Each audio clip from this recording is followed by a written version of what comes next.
আসসালামু আলাইকুম। সম্প্রতি ভারতীয় গণমাধ্যমে একটি বিশেষ বার্তা আমরা খুব বেশি লক্ষ্য করছি এবং সেই বার্তাটি হচ্ছে শেখ হাসিনা, যিনি বাংলাদেশ থেকে ক্ষমতাচ্যুত হয়েছেন, সেই শেখ হাসিনা নির্বাচনের আগে বাংলাদেশে ফিরে আসবেন এবং তিনি দেশে ফেরার পর যে সকল কর্মকাণ্ড সংগঠিত হয়েছে আওয়ামী লীগকে বিতাড়িত করার জন্য কিংবা আওয়ামী লীগের যে শাসনামল রয়েছে সেই শাসনামলের অবসান ঘটানোর জন্য সেই সকল কর্মকাণ্ডের সাথে যারা জড়িত রয়েছেন তাদের বিচারিক প্রক্রিয়া সম্পন্ন করবেন। এই বিষয়টি সামাজিক যোগাযোগ মাধ্যমগুলোতে ব্যাপকভাবে ভাইরাল হয়েছে এবং যারা আলোচক সমালোচক এবং বিভিন্নভাবে রাজনৈতিক বিষয়বস্তু নিয়ে বিশ্লেষণ করে থাকেন তাদের মধ্যেও কিন্তু এই বিষয়টি নিয়ে এক ধরনের তোলপাড় শুরু হয়েছে। শুধু যে গণমাধ্যমে এই বিষয়টি প্রচার হচ্ছে বা ভারতীয় মিডিয়া যেগুলো রয়েছে তারা এই বিষয়টি প্রচার করছে তা কিন্তু নয়, বরঞ্চ আমরা দেখেছি যে বাংলাদেশের যে সকল টেলিভিশন মিডিয়াগুলো রয়েছে এবং প্রিন্ট মিডিয়া রয়েছে তারাও কিন্তু তাদের সামাজিক যোগাযোগ মাধ্যমের যে সাইটগুলো রয়েছে বা নিউজ পোর্টাল যেগুলো রয়েছে সেগুলোতেও কিন্তু প্রতিবেদন আকারে এই বিষয়টি উপস্থাপন করছে। এখন প্রকৃত কথা আসলে কি, যে শেখ হাসিনা সত্যি সত্যি দেশে ফিরবেন কিনা বা শেখ হাসিনার দেশে ফেরার বিষয়ে এখানে কি কি কাজ করছে। প্রথমত এই বিষয়টি জানার পূর্বে বা এই বিষয়টি নিয়ে কথা বলার পূর্বে এই বিষয়টি কিভাবে সূত্রপাত হলে এটি জানা প্রয়োজন।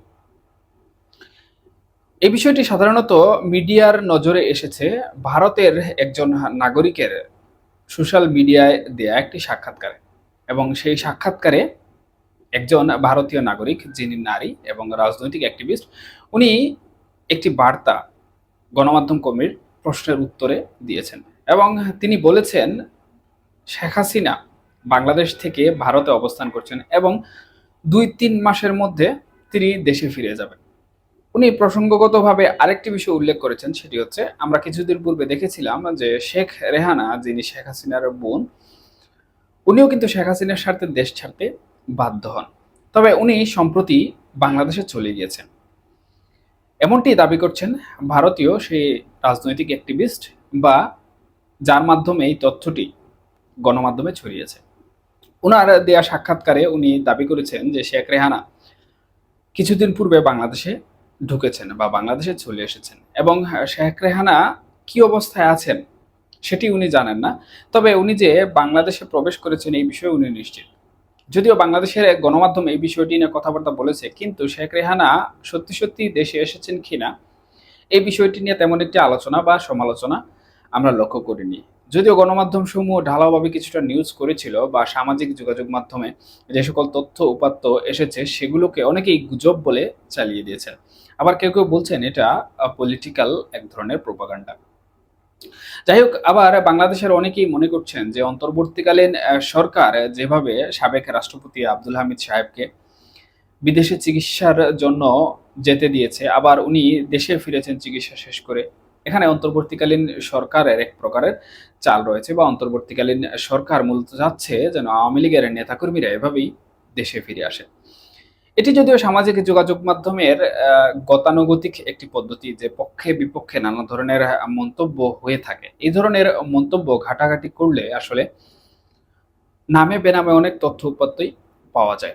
যাই হোক, আমি এই যে কথাটি বললাম এই কথাটি সামাজিক যোগাযোগ মাধ্যমে পাওয়া বিভিন্ন রাজনৈতিক ব্যক্তিবর্গের মতামত এবং তাদের এই মতামতগুলো সাধারণত যে সকল আমাদের গণমাধ্যম সমূহ রয়েছে সেই সকল গণমাধ্যম সমূহের কমেন্ট সেকশনে গেলে সব থেকে বেশি দেখা যায়।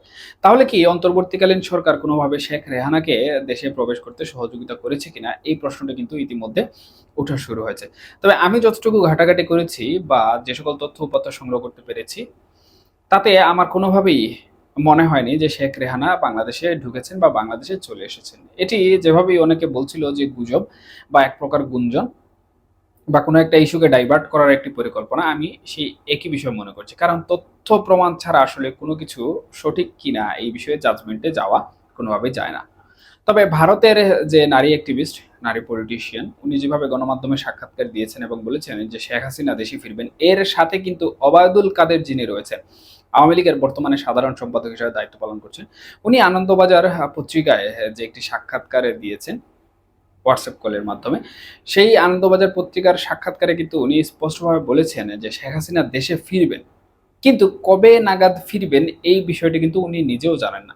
এখন আওয়ামী লীগের দলের সাধারণ সম্পাদক বর্তমানে যিনি দায়িত্বরত রয়েছেন, তিনি যদি সঠিকভাবে এই বিষয়টি বলতে না পারেন যে কবে শেখ হাসিনা দেশে ফিরবেন, তাহলে আমার মনে হয় যে নির্দিষ্ট কোনো তারিখ এখন পর্যন্ত আওয়ামী লীগের নেতাকর্মীরা দিতে পারবেন না, বা যারাই নির্দিষ্ট করে একটি তারিখ দিচ্ছেন তারা আসলে কোনোভাবেই এটি সঠিক তথ্য প্রমাণ দিতে পারবেন না। সুতরাং আমি মনে করছি যে এটি সম্পূর্ণরূপে এক ধরনের প্রোপাগান্ডা, বা যে ধরনের গুঞ্জন আমরা সচরাচর শুনে এসেছি আওয়ামী লীগের পতন হওয়ার পর থেকে, এটি এক প্রকার গুঞ্জন। এখন আমি এটিকে গুজব বলবো না, কারণ বর্তমানে বাংলাদেশের যে রাজনৈতিক পরিবেশ, সেই রাজনৈতিক পরিবেশে অনেক কিছুই ঘটে যায়, রাতারাতি অনেক কিছু পরিবর্তনও হয়ে যায়। অনেকেই মনে করেন যে এগুলো সাধারণত গুজব, কিন্তু বাস্তবিক যে প্রেক্ষাপট রয়েছে সেই প্রেক্ষাপট অনুযায়ী কিন্তু অনেক বিষয় রাতারাতি পরিবর্তন হয়ে যাচ্ছে। সুতরাং এগুলোকে গুজব বলে এড়িয়ে দেওয়ার মতো আসলে এরকম বোকামি আমি করব না। সেই হিসাবে আমি এটিকে গুঞ্জন হিসাবে ধরে নিচ্ছি, এবং এই গুঞ্জনের সত্যতা প্রমাণিত না হওয়া পর্যন্ত আসলে গুঞ্জনটি যে সত্যি হয়েছে এটি বলাও অনেকটা মুশকিল।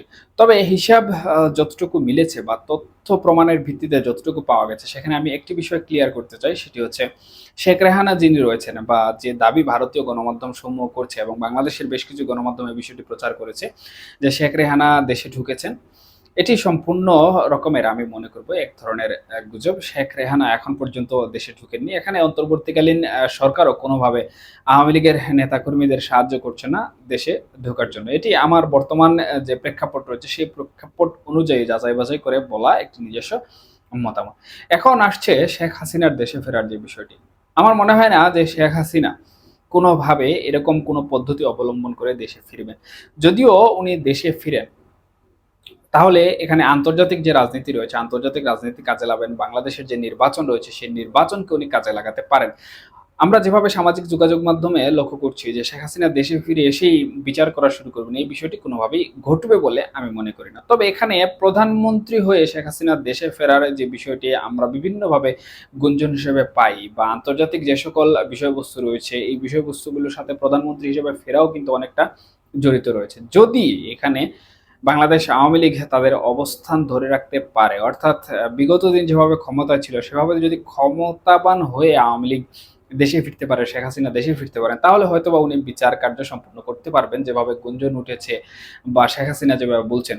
কিন্তু এর ব্যতিক্রম যদি কোনো কিছু হয় যে নির্বাচনে আসবে বা রাজনীতি করে শেখ হাসিনা দেশে ফিরবে না, তাহলে আমার মনে হয় না যে প্রকৃতপক্ষে উনি এসে বিচার কার্য সম্পূর্ণ করতে পারবেন। বরঞ্চ উনার যে রাজনৈতিক বিষয়বস্তু রয়েছে সেই রাজনৈতিক বিষয়বস্তুগুলো প্রথমে প্রতিফলন করতে হবে। সুতরাং এই যে গুঞ্জনগুলো রয়েছে এই গুঞ্জনগুলো আমি মনে করি যে আওয়ামী লীগের নেতাকর্মীদের একদিকে যেমন পথভ্রষ্ট করছে, আবার অন্যদিকে তাদের মধ্যে এক ধরনের মানসিক উত্তেজনাও তৈরি করছে। তবে ফলাফল না আসা পর্যন্ত আসলে কোনটি সত্য কোনটি মিথ্যা এই বিষয়ে আলোচনা সমালোচনা চলতে থাকবে।